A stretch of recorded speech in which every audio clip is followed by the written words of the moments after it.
Exposition of the Christian Faith, Book 1, Chapter 9. Tell me, thou heretic, for the surpassing clemency of the Emperor grants me this indulgence of addressing you for a short space, not that I desire to confer with you, or am greedy to hear your arguments, but because I am willing to exhibit them. Tell me, I say, whether there was ever a time when God Almighty was not the Father and yet was God.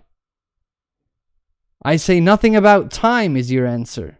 Well, and subtly objected, for if you bring time into the dispute, you will condemn yourself, seeing that you must acknowledge that there was a time when the Son was not, whereas the Son is ruler and creator of time. He cannot have begun to exist after his own work. You, therefore, must needs allow him to be the ruler and maker of his work. I do not say, do you answer, that the Son existed not before time, but when I call him Son, I declare that his Father existed before him, for, as you say, Father exists before Son. But what means this? You deny that time was before the Son, and yet you will have it that something preceded the existence of the Son, some creature of time, and you show certain stages of generation intervening, whereby thou dost give us to understand that the generation from the Father was a process in time.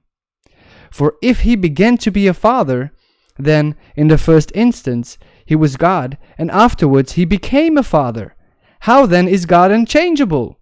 For if he was first God, and then the Father, surely he has undergone change by reason of the added and later act of generation. But may God preserve us from this madness, for it was but to confute the impiety of the heretics that we brought this in question. The devout spirit affirms a generation that is not in time, and so declares Father and Son to be co-eternal, and does not maintain that God has ever suffered change.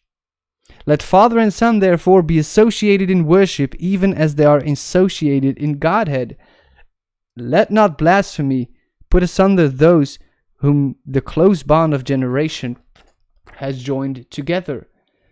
Let us honor the Son, that we may honor the Father also, as it is written in the Gospel, John 5, verse 23, the Son's eternity is the adornment of the Father's majesty. If the Son has not been from everlasting, then the Father has suffered change, but the Son is from all eternity. Therefore has the Father never changed, for he is always unchangeable. And thus we see that they who would deny the Son's eternity would teach that the Father is mutable.